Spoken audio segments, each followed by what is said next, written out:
আসসালামু আলাইকুম। ওয়ালাইকুম আসসালাম ওয়া রাহমাতুল্লাহ। আপনি কি আমাকে পছন্দ করেন?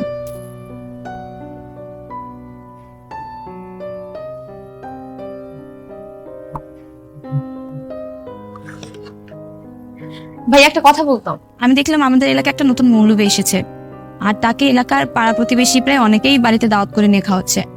আমাদের কি উচিত না তাকে একবার আমাদের বাড়িতে দাওয়াত করে এনে খাওয়ানো? আচ্ছা ঠিক আছে, আজকে রাতে ওনাকে দাওয়াত দেওয়ার ব্যবস্থা করি। ঠিক আছে ভাইয়া। আপনার জন্য সামান্য আপ্যায়নের ব্যবস্থা করা হয়েছে, আপনি বসে খেয়ে নিন।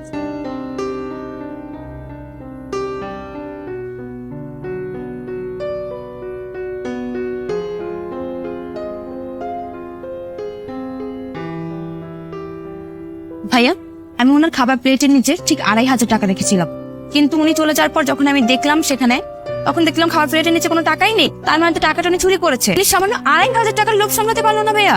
দেখ, ওনার মতো একজন মানুষ এই মাত্র 2500 টাকা চুরি করবে? এটা হতে পারে না। আসলেও আমাদের কোথাও ভুল হচ্ছে।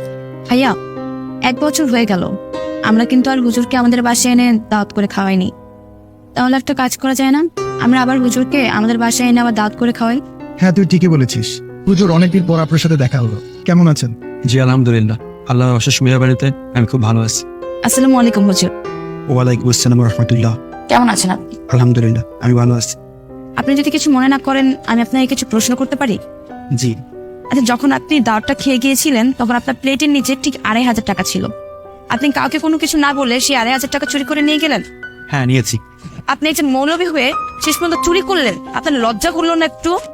আমি টাকাটা চুরি করিনি। আমি জানি আপনি আমাকে পছন্দ করেন। আমাকে পরীক্ষা করার জন্য সেদিন ওখানে 2500 টাকা রেখেছিলেন। আমিও আপনাকে পরীক্ষা করার জন্য 2500 টাকা নেই। আমি বুঝতে পেরেছিলাম আপনি আমাকে পছন্দ করেন। আমি আমার যোগ্য জীবন সঙ্গিনীকে বেছে নেওয়ার জন্য সেদিন 2500 টাকা নিয়েছি। কিন্তু বিশ্বাস করেন, আমি টাকাটা চুরি করিনি। আমাদের খাবার টেবিলের সেলফের উপরে একটা কোরআন শরীফ রাখা আছে। সেই কোরআন শরীফের রেয়ালের ভিতরে আমি 2500 টাকা রেখে যাই। কিন্তু আফসোস, 1 বছর হয়ে গেল আপনারা সেই কোরআন শরীফে কেউ হাত দেননি। আপনাদের পরিবারের কেউ কোরআন শরীফ পড়েননি একটা বারের জন্য। যদি পড়তেন তাহলে 2500 টাকা পেয়ে যেতেন। আল্লাহর কালাম, পবিত্র কোরআন শরীফ, যেটা সৃষ্টি না হলে আমাদের পৃথিবী সৃষ্টি হতো না।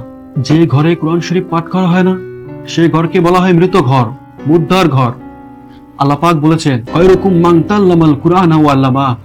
তোমাদের মধ্যে সর্বোত্তম ওই ব্যক্তি যিনি কোরআন মাজিদ শিক্ষা করেন এবং অপরকে শিক্ষা দেন। কিন্তু আপনাদের মধ্যে সেই শিক্ষাটা নেই। আপনাদের তো বাবা মা নেই, তারা কি পাচ্ছে?